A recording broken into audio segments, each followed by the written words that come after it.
আসসালামু আলাইকুম। সালাম দিলাম, সালাম দেওয়া হলো সুন্নাত,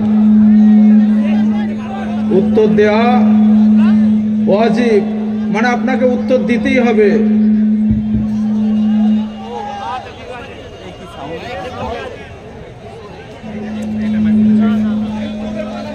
নাহমাদুহু ওয়া নুসাল্লি আলা রাসূলিহিল কারীম, আম্মা বাদ।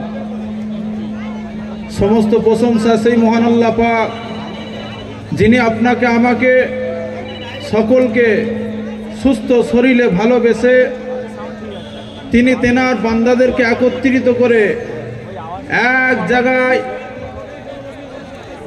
দ্বীন ইসলামের পক্ষে কথা বলার মতো আল্লাহ সুযোগ দান করিয়েছেন। সেই মহান আল্লাহর দরবারে শুকরিয়া আদায় করি, সকলে বলি আলহামদুলিল্লাহ। আর একটু জোরে হবে না আলহামদুলিল্লাহ?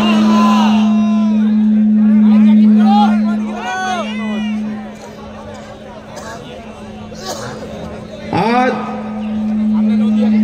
আমরা মুসলমান দাবি করি, কিন্তু কতটা মুসলমান আমরা কাজে আছি এটা আমাদেরকে ভাবতে হবে।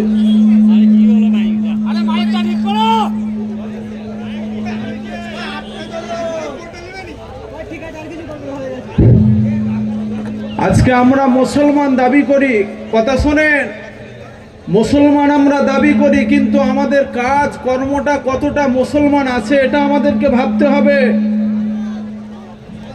সেই 1500 বছর পিছনে চলে যান, বদরের জমিনেতে 313 জন সাহাবা হুজুর একত্রিত ভাবে ময়দানে ছিলেন, আর 1000-এরও বেশি কাফেররা ছিল। ইমানদারের আওয়াজ, এমন একটা আওয়াজ, ইমানদারের গর্জন, এমন একটা গর্জন, ওই 313 জন সাহাবাদেরকে দেখে কাফেররা ছুটে চলে গিয়েছিল। কারণ জানেন, অন্য কিছু নয়, মুসলমানদের ইমানি পাওয়ার অন্য কিছু হতে পারে না।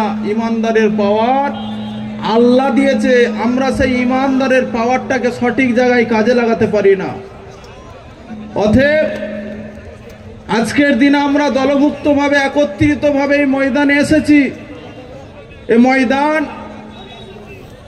আমরা আজকের দিনে যদি একত্রিতভাবে এই কেন্দ্র সরকার যে বিল আনতে এনে শুরু করেছে, যদি এটাকে বাস্তবে রূপ দিয়ে দেয়, যদি পাস হয়ে যায়, তাহলে ভাববেন না যে এটা বেকার।